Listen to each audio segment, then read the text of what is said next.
Welcome along to the Make It Count podcast. My name is David. My name's Matt. And we are making it count. And one of the things we love to do is move from that uncertainty, that chaos, and find a way of being a bit more purposeful, i.e. making it count.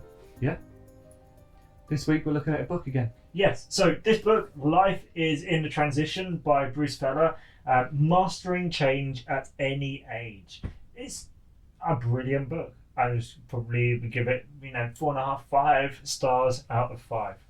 Yeah, sorry, when you said that, I thought you were going to do it out of 10. I'll give it a 4.5 out of 10. Yeah, the strict ratings. It's a brilliant book, 4.5. Not enough dragons, actually. 4.5, maybe 5 stars. Yeah, well, I don't want to be giving out 5 stars too soon, but one of the reasons we're talking about it is because it's a really good book. And yeah, we don't rate those 1-star books. They don't make the cut. Yeah, then you just tell you how rubbish this book was. We could do our spoof review series. Well, let's maybe be probably positive about this. So, it came about from a situation in his life where he gets a phone call, often starts with a phone call, right? He's middle-aged, maybe 40, 50, something, and on the other end of the phone call, your dad's tried to kill himself. Wow. Whole life goes topsy-turvy. Yeah. And he's like, what do you do? Our family has always been fine. This has never been an issue that we've known on before. And it turns out there's some medical issues that has led him to that move. But he was like, I was so lost. I was really used to solving problems and figuring this out. But really what I realised was I'd lost my life story. Right, yeah. Super interesting. And so he then starts this quest. And the basis of this book has come around from several hundred interviews with people about their lives. The high points, the low points, the stories that they tell themselves about their lives. And he just looks at that data from talking to, older people, younger people, different cultures, all sorts of stuff. And so a lot of this book, Life is in the Transition, is stories and using stories to understand life. Yeah. I mean, that makes sense. We are story creatures. Such a fascinating statement. I realised I'd lost the story of my life. I wonder how many of us are in that place, but not from maybe a sudden catastrophe, but we're just treading water. We don't really know what path we're on, where we're heading, or even where we've been. So early parts, he talks about how we no longer live linear lives. Right. And he even does a whole section on this idea of the stages of life. And that phrase literally comes from when the theatre was the main entertaining part of Act our 1, lives. Act 2, Act 3 sort of thing. And you see these things of, Act 1 is here at the beginning, then Act 2, then Act 3, then Act 4, then Act 5, and then it would go down, and it would be these stages, it would be this hump. You're a child, you go to school, you work a bit, you get married, you have the house, you're at your peak, and then you come back down. And actually, arguably, that's never been a true reflection of life. But he said that totally isn't the reality for most people. We live lives out of order, and that's okay. Sure. Yeah, and I think he talks to one woman who, she had children really young, and didn't work out with her partner, but she never really thought she could get an education. But actually, she was able to. She worked really hard, got an education later on, and then started thriving. And that there feels like there's some shame associated with that, but actually, it's really okay to live life, quote unquote, out of order in your own way. I quite like that because so often I think a thought that has held me back, and I'm sure a few of others will relate to this as well, but it's the thought of, you're behind. And yes, you might be behind a specific storyline if I'm according to, I need to have been at this milestone and that milestone, but perhaps I'm on a different path and I don't have to live by that storyline. I can live by a different one. So I really like that. And there was recently, I remember coming across, maybe we mentioned it in another episode, but there was someone who again wanted to do the education thing but didn't get round to it until they were maybe in their 70s or something, and ended up doing a PhD or something. And it's like, it really is never too late to go after that dream if you really want to. Definitely. And I think this is why he talks about how the linear life is not a thing anymore. Yeah. Because actually, whilst many of us hear that, you might be listening and now that's pretty obvious. but actually many of us still have that expectation of that is the life we should live. And actually, if we can get rid of that or let go of that expectation, it allows us a little bit more freedom to live life out of order. Yeah.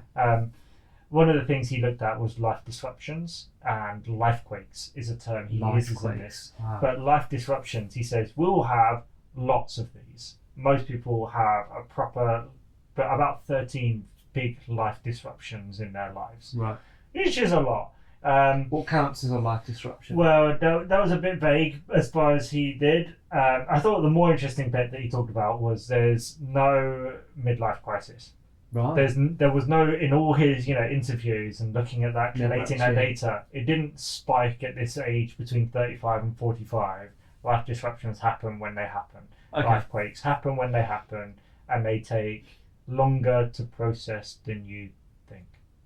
Yep. So I think they were sort of saying 5 to sort of 10 years. 5 to 10 years. For a proper life quake. Okay, so that's different from a life disruption. Yes. You can get a life quake from an accumulation of disruptions, and it's not a quantitative thing, really. Sure. Yeah. The same thing can happen to one person to another person, and it doesn't have the same effect. Yeah.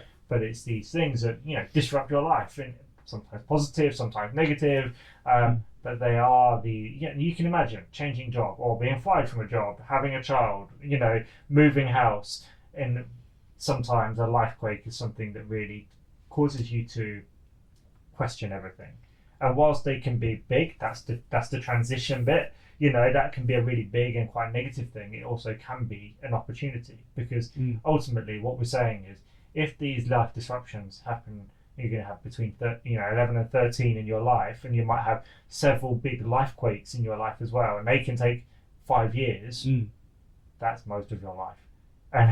And actually, if we just wait to be through the transition to live life, then we're never going to do that, because there's another one coming, there's another disruption coming. And so I think it didn't really come together very clearly when I read the book, but when I reflect on it, that is the message. It's like, actually, you're going to have to live a lot of life in the transitions. For sure. To figure out a way. Yeah, it's a different word, but I've heard the term sort of, with crisis, like you're either in a crisis, coming out of a crisis, or if you're not in either of those two, you're on your way to a crisis. And I suppose it's a similar idea. I was going to ask how the life transition added into those disruptions in the earth, or the life quakes. So basically you're saying it's when you have those disruptions, that in a sense is another word for now you're entering into a transition. Yeah. And I think one of the things, maybe the main thing he talks about is sort of ABCs of meaning. I'm trying to remember what C was. So it's agency. Yes. So do you have control, agency? If you quit your job, that's one thing.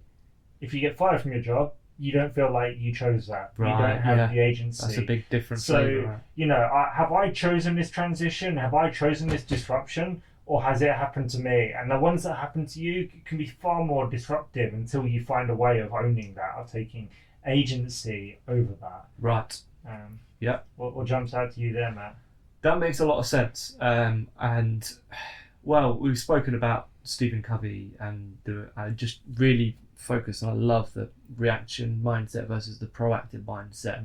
And I suppose there are elements of, there are things that happen to us. And I can see why that would feel much more disequilibrating, unbalancing, because almost it returns us back to those early memories when we were very dependent and we didn't have any agency really. And often that's when those deep woundings can happen that we maybe, not necessarily everyone needs to go and dig that up, but I'm sure doing some of that story work is important. But being put back in that mindset where we just emotionally I have no control, this is being done to me, I think that can feel very off balancing.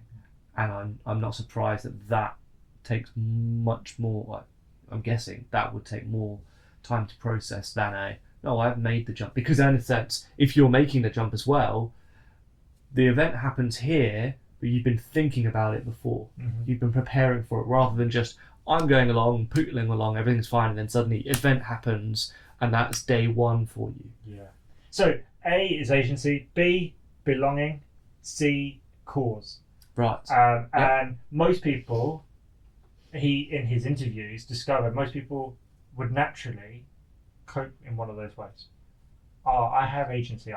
This is my way of figuring it out. Or, hey, I belong to this community, or I value these really close personal relationships. That helps me process this change, this transition, this moment. Or a cause, whether it's a faith or joining, a non-profit or something that has this wider cause, and all of those are ways that, people found of navigating those or finding meaning in the middle of transition, which was really interesting. Sure. And then, I don't want to take too long, really, much longer, but he talks about reshaping your life. Right. Accept it, identify your emotions, mark it, ritualize the change, shed it, give up the old mindsets, create it, so you're trying new things, share it, you're seeking the wisdom from other people and launching it, unveil your new self and tell it. Compose a fresh story. The story is a really big part of this. We all tell stories about ourselves, how we view ourselves, our past, our present, and hopefully where we're going. And I think, is this book worth reading? Yeah, I would say probably everyone would benefit from reading this. You might not agree with every way that he views things, but it's rich with stories that can help you find meaning and help you recognize the transitions in your life and the stories we tell ourselves. If there was, I suppose, one action to give to our audience from this without reading the book, what would it be?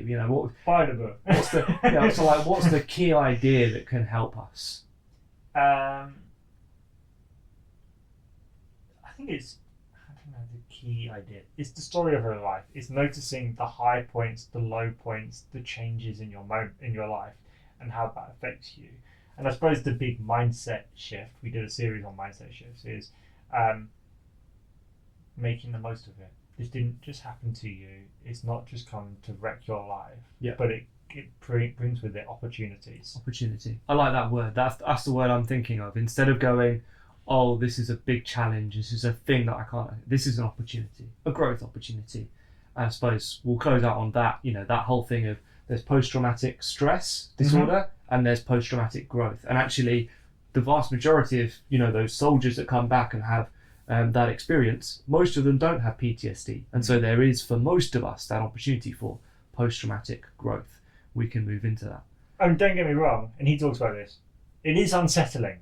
All of it, when your life is in flux, it's unsettling, it's uncomfortable, but it is also an opportunity, and we have to choose to see that, because often we can't undo these things, so we embrace them. Yeah. So, if you've read the book, let me know what you think, and if you haven't, send us your comments in. Send us your comments. This is the book. We live in a world that is noisy, distracted, and there are many people who want to move our lives in different ways. We get the opportunity to respond proactively and to make it count. So, life is in the transitions. Make those transitions count.